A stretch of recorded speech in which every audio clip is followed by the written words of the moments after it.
আজ আমরা চলে এসেছি বেশ পুরনো একটি মন্দিরে। জায়গাটা দেখে বা মন্দিরটা দেখে অবশ্যই আপনারা গেস করতে পারবেন যেটা একটা ভীষণ পুরনো একটি মন্দির।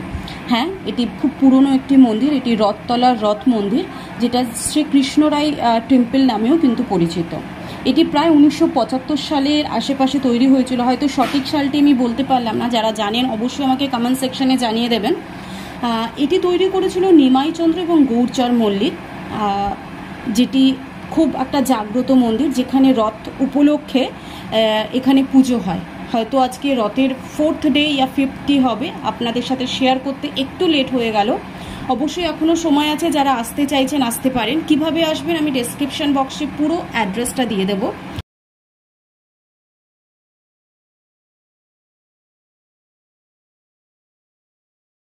এখানে মন্দিরে পুজো দেওয়ার জন্য কিন্তু সাইডে ডালা রয়েছে, যেখান থেকে আপনারা ডালা নিয়ে পুজো দিতে পারেন।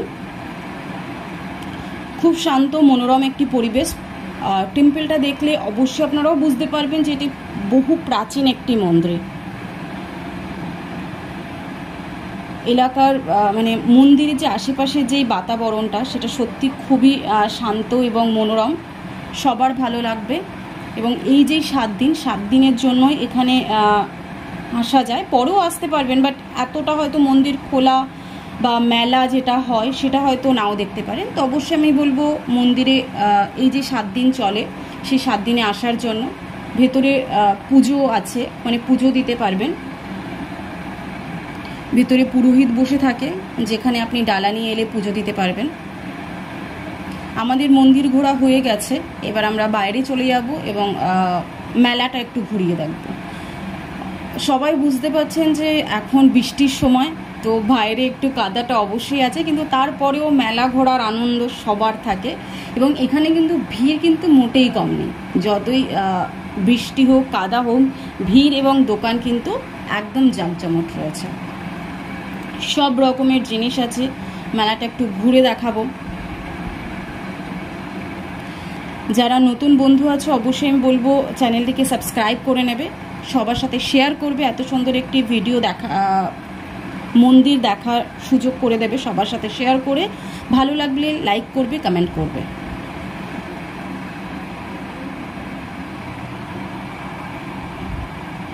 বাচ্চাদের জন্য কিন্তু আলাদা নাগরদোল্লা বা বিভিন্ন রকমের এন্টারটেনমেন্টের জিনিস রয়েছে। বড়দের জন্য আছে খাবারের ভীষণ বড় ভালো ভালো স্টল রয়েছে।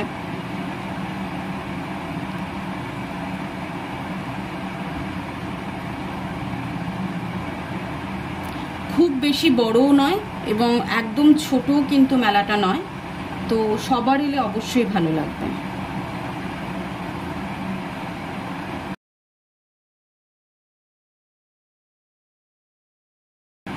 আর রথের মেলা মানেই পাঁপড় ভাজা। তো আমিও রথের মেলায় এসেছি পাঁপড় খাবো। আছে জিলিপি, সব রকমের দোকান। জিলিপি একটু বেশ মিষ্টি মিষ্টি জিনিস, যেটা অবশ্যই ভালো লাগে। তো ফ্রেন্ড, কেমন লাগলো আজকের ভিডিও আমাকে জানাতে ভুলবেন না। Thank you for watching video.